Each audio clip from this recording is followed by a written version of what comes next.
と死になされ。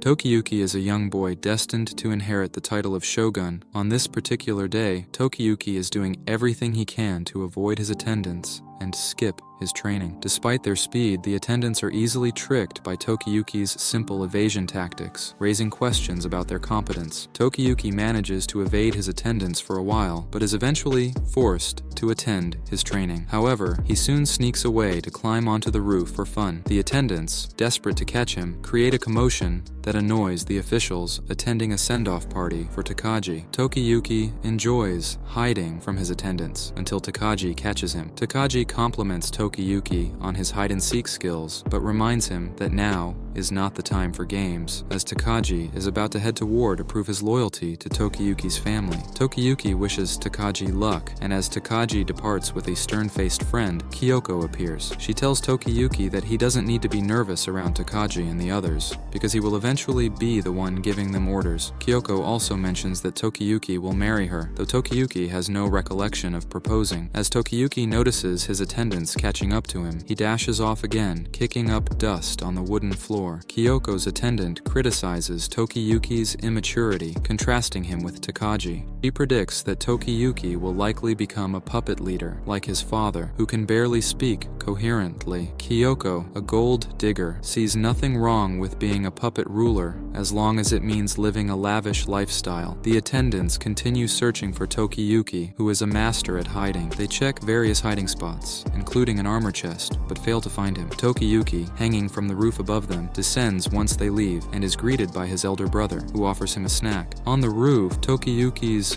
brother suggests that it would be best for Tokiyuki to take over as shogun soon, given their father's incompetence. Tokiyuki asks why his brother, the eldest son, can't take the position, but his brother explains that as the son of a concubine, he is ineligible and uninterested in the role. The attendants spot Tokiyuki again, and he quickly escapes, running through the compound and into Kamakura village, where he is welcomed by the villagers. Tokiyuki eventually finds solace under a lone cherry blossom tree, enjoying the peace and beauty of the village. Suddenly, a girl on the ground speaks up, telling Tokiyuki that he is neither lazy nor a coward, just aspects of the untapped potential within him, according to her father. Tokiyuki is puzzled by the girl's sudden appearance. Then, a man emerges, introducing himself as Yorishige Suwa, a Shinto priest. Suwa, having predicted Tokiyuki would come to this tree, claims he has been waiting all day. Shizuku, his daughter and assistant, explains that Suwa can see the future, though his predictions are often dubious. To prove his foresight, Suwa looks into Tokiyuki's soul and predicts that in 2 years, Tokiyuki will become a hero who will change the fate of Japan. Tokiyuki dismisses this and runs off, unwilling to engage with the strange man. Back home, Tokiyuki tells his brother about Suwa's prediction. His brother finds it plausible, believing Tokiyuki's extraordinary evasion skills could make him a hero if tragedy strikes. Unfortunately, tragedy is imminent. During a battle, Takagi betrays his army,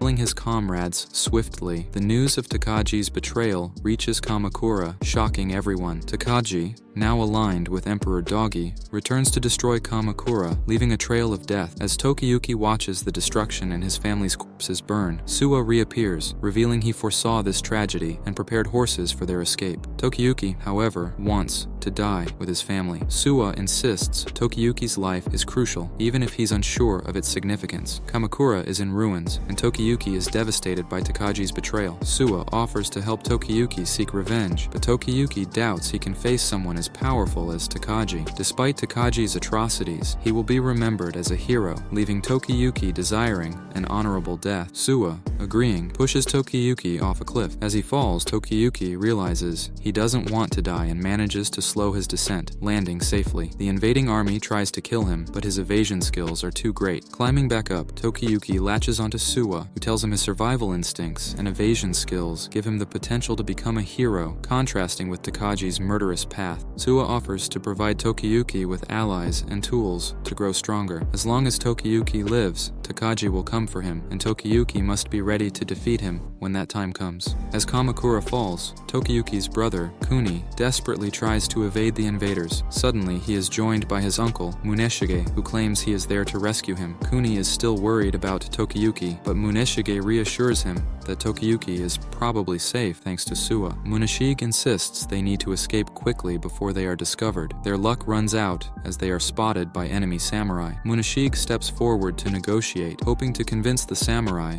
that Kuni is not part of the Hojo family. Muneshige tells Kuni to run if things go awry, but Kuni realizes something is wrong when Muneshige points directly at him with a sinister expression. Meanwhile, Tokiyuki is having a nightmare, haunted by the tormented faces of his family in Suwa's presence. Suwa stands over Tokiyuki with a bright aura, commenting on how cute he looks while sleeping. Shizuku joins in, knowing her uncle enjoys watching children sleep. Suwa's actions intensify Tokiyuki's nightmare until he wakes up to find Suwa about to kiss him. Tokiyuki leaps to the ceiling in fear, but Suwa claims it was just a prank. Tokiyuki scolds Suwa, reminding him they are still in danger. Suwa explains they haven't left Kamakura because the exit is heavily guarded, urging patience. Tokiyuki recognizes the banners of those patrolling, recalling their betrayal under Takaji's command. Shizuku reassures Tokiyuki they are safe for now, disguised as priests. Calming down, Tokiyuki asks Suwa about reclaiming the country using his evasion skills. Suwa confidently asserts that Tokiyuki will become a legendary hero, as foreseen by his divine eyes, and urges patience. However, while Shizuku and Suwa are setting up a dice game, Tokiyuki decides he can't trust them and runs off to find what remains of his home. At the ruins of the shogunate palace, he overhears two men discussing a recent unaliving event involving Kuni. Distraught, Tokiyuki reveals his presence, prompting the men to question him. Suwa and Shizuku arrive just in time, covering for him by claiming he is an apprentice at their shrine. The men explain that Kuni was handed over to Munashige for safety, but Munashige betrayed him for personal gain. Kuni was captured and deleted that morning. Devastated, Tokiyuki mutters, "Betrayal," struggling to understand the disloyalty from those who once served them. Suwa uses his divine sight to reveal Muneshige's future, showing him as a beggar planning to capture Tokiyuki for a reward. Tokiyuki now knows his first target and the initial step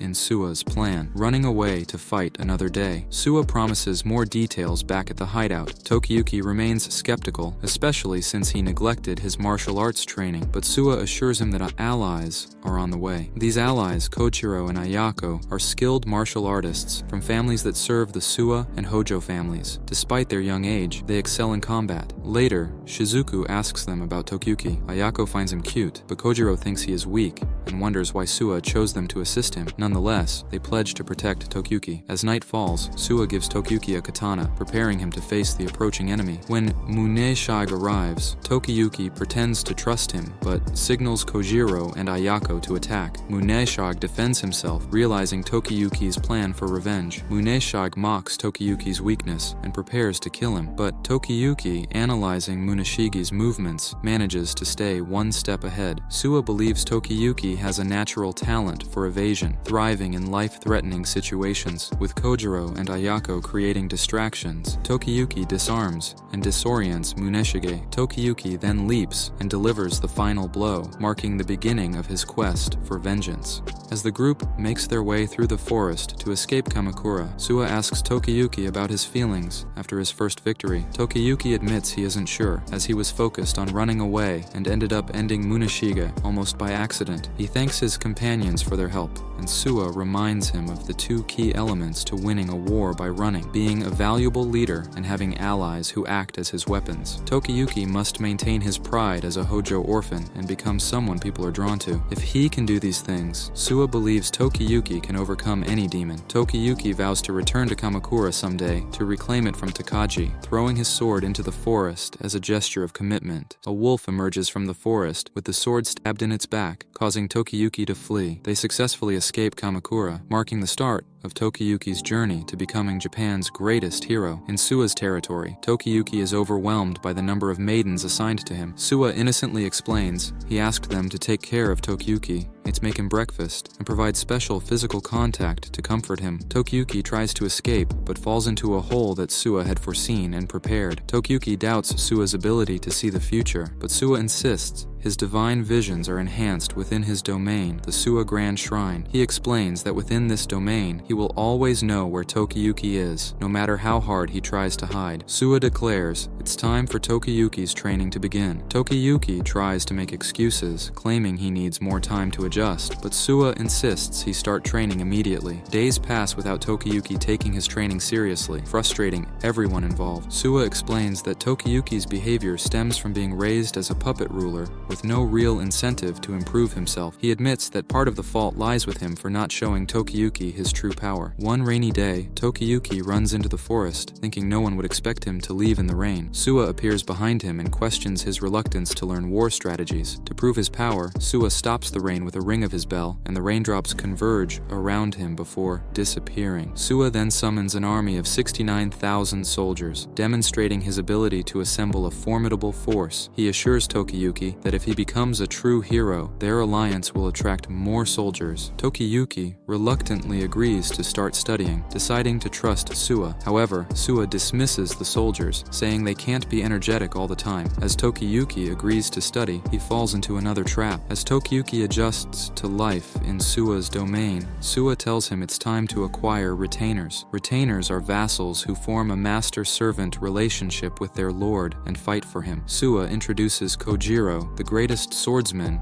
of Tokiyuki's generation, Ayako, who has unrivaled strength and artistic talent, and Shizuku, who is attentive and skilled in various arts. Though young, they are reliable. Tokiyuki needs to demonstrate he can make good use of their skills and build strong relationships with them. This marks the beginning of his journey as a hero. Kojiro asks if Tokiyuki needs anything, but Tokiyuki is unsure, so he suggests playing tag. Kojiro refuses and suggests sneaking into the homes of the samurai who betrayed Tokiyuki to leave a surprise. Ayako wants to do push-ups, and Shizuku wants to stuff marbles up places they don't belong. Eventually, Ayako suggests hunting as a group. In the forest, they work together to hunt. Shizuku scares a rabbit, and Tokiyuki is tasked with shooting it. He misses, but Kojiro helps clear a line of sight. Before Tokiyuki can shoot again, Ayako throws a boulder at the rabbit but misses. Suddenly, a huge boar, rumored to be a flesh-eating demon, charges at them. Kojiro and Ayako lead it to an obsidian spike, annihilating it. After the hunt, they relax at a hot spring and discuss strategy, deciding on the name the Elusive Warriors for their team. Returning to the beast, they find Suwa has devoured it, claiming he was purifying it with his divine stomach. Meanwhile, another person with foresight knows Suwa is plotting something and is determined to stop him. Bungalala then orders you to smash the like button and comment. Kongalala for part 4.